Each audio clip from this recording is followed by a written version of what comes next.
रात के अंधेरे में जब पूरा गांव गहरी नींद में सोया था, तब रमेश अपने दोस्तों के साथ गांव के बाहर बनी पुरानी हवेली के पास खड़ा था। यह हवेली सालों से वीरान पड़ी थी और गांव में इसे लेकर कई डरावनी कहानियां प्रचलित थीं। कहा जाता था कि वहां जो भी गया वापस नहीं आया। लेकिन रमेश और उसके दोस्त इन कहानियों को अफवाह समझते थे। चलो अंदर चलते हैं, रमेश ने हिम्मत दिखाते हुए कहा। उसके दोस्त मनोज और अजय पहले तो झिझके, लेकिन फिर उसकी बात मानकर हवेली के अंदर जाने को तैयार हो गए। हवेली की दीवारें जर्जर हो चुकी थीं और चारों ओर घनी धुंध फैली थी।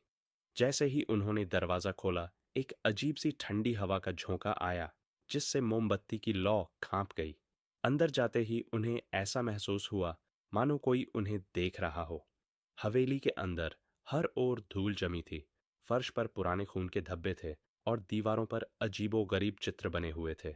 तभी अचानक एक जोरदार आवाज गूंजी, तुम यहाँ क्या कर रहे हो? तीनों दोस्त घबरा गए। वे इधर-उधर देखने लगे, लेकिन वहां कोई नहीं था। तभी एक कमरा अपने आप खुल गया।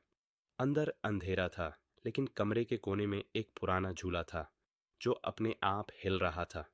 अजय ने हिम्मत करके टॉर्च उस पर डाली और तभी एक सफेद साड़ी में लिपटी महिला झूले पर बैठी दिखी। उसकी आंखें सुर्ख लाल थीं और चेहरा इतना डरावना था कि तीनों के रोंगटे खड़े हो गए। महिला की आंखें अचानक रमेश की ओर घूमी और वह जोर से चिल्लाई, ये मेरी हवेली है, भाग जाओ। डर के मारे तीनों उलटे पांव भागे। जैसे ही वे दरवाजे तक पहुंचे, दरवाजा